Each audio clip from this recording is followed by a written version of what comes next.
Duran Music Studio here, tidying things up, getting ready for lessons. We've got a lot of busy students who will be seeing us today, and I'm thankful that it's not raining.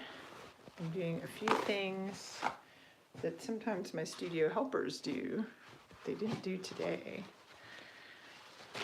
Not only do they help me, but they babysit, they homeschool, they do stuff, so why don't I just do what needs to be done, right? Okay, and I thought it would be useful to do this live and one day look back and think, that was a neat season. How did I set up my studio there? As artists, our platforms are continually changing and opportunities arrive and disappear at times, and often it's not your fault, it's just circumstances. I was going over in my music appreciation class about how Europe had developed this great culture of piano playing, and many people like Liszt and Chopin came over to France. And so I was just thinking of you. Crazy. So in all the turbulence in Europe, we had wonderful pianists like Chopin and Liszt, who came over to France, and then there was a German school of piano playing, and all this music making really depends on having some stability in your life. So life is good here. I'm getting ready for the music lessons. I just stretched a little bit. I'm going to stretch a little bit more. There we see the globe in the background, kind of flat out globe. Okay, and I'm looking at, this does not seem to be enough water for getting through. This is 2 hours of music lessons, so we need more water. And I also teach singing. I met some singers on the channel this morning before music appreciation. During the music appreciation class, there was no singing. As I walked over there, it was so noisy. The campus was full of people blowing leaves around. So I don't know about gardening, how they can make everything so beautiful all the time, but they do it. Campuses are great, and I got some herbs to take home. There's a video of me finding this beautiful herb garden outside the building where I teach at the university.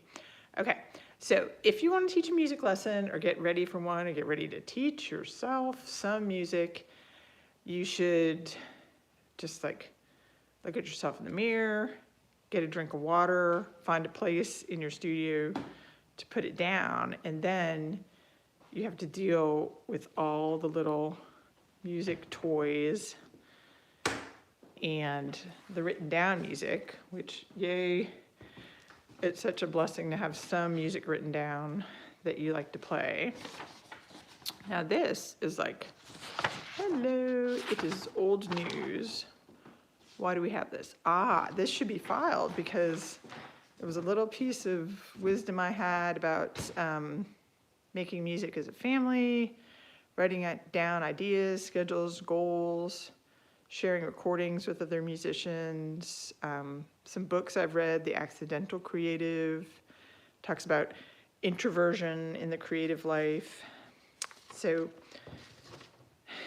at the moment where we really should be filing our papers, we're probably too exhausted from performing to really want to put things away. I guess that's just the human situation. You do some work and it seems like too much trouble to clean it up. So I'm putting it in a file folder. It's an empty file folder. Hey, William, do you play tuba by any chance? I'm looking at a tuba piece. It's a piece for tuba and bassoon. And then I'm looking at a piece that I wanted my acoustic guitar player to arrange called Scheherazade. That would be so beautiful. But it's like, there is no end to the following up in music. Like you say, let's do this project, let's do that project. It's kind of a little bit easier when you are involved in a public school program. Bye. Thanks for checking in. So if you have a big school or a church that's very organized, they can just tell you, like, here's the music, play this, sing this. And usually it's quite good. It might not get you up to like your highest degree of artistic fulfillment and talent. And so I'm really thankful God let me get a doctorate in music. I know so much, and it really makes me, excited to share with other people, even if they're just learning a little bit, because they kind of like refresh me and remind me of things that I've learned a while ago. Okay, so we're capping up this pen. This is another part of my artistic life, like the visual arts. My grandmother was a painter, and I probably should do a feature one day, but ink is not something I use in my music lessons. I do use this, a timer. This light I use for just the reading of the music. I'm gonna turn it off. You play ukulele. That is so beautiful. Do you sing with the ukulele or only play ukulele all by itself?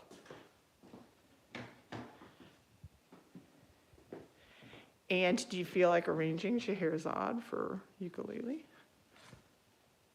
Now, it'd be neat if I met, one thing I love to do is just arrange for all the different colors of instruments. Okay, I'm going to show you this music, and you tell me if you could play it, William. While we're getting organized. Now, it's just the melody that I want. Though, I guess you could kind of like play a bass line and a melody. How does that look?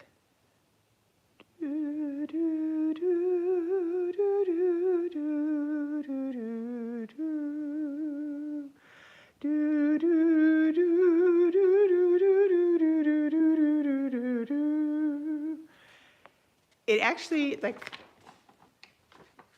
when I look at it on the screen, it looks a little bit backwards, like, yeah, like that would be so fun to hear on the ukulele. All right.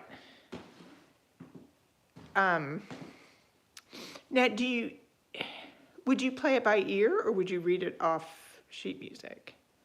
Because half the battle with teaching kids piano or singing is just like trying to get them to equate the pitches with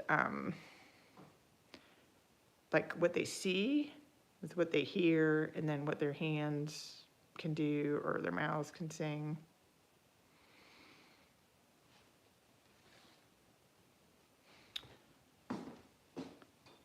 You read, all right, and then like a pencil, that's gonna help me.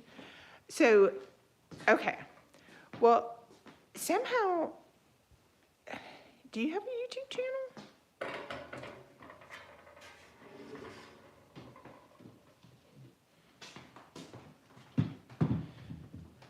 I'm trying to get more in the mode of collaborating to get things done.